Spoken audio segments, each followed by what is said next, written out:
शाश्वतमूर्ते तव शरणं श्यामसुन्दरा तव शरणं शेषाभरणशेषभूषणं तव शरणं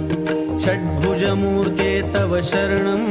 षड्भुजयतिवर तव शरणं ओम नमः सूर्याय समय मंगलाय बुधाय करुणानिधे तव शरणं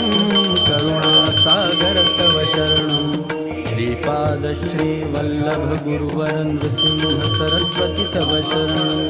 श्रीगुरुनाथा तव शरणं सद्गुरुनाथा तव शरणं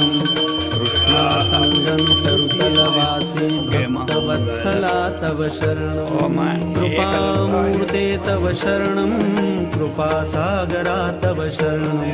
कृपाकटाक्षा कृपावलोकन कृपानिधे प्रभु तव शरणं।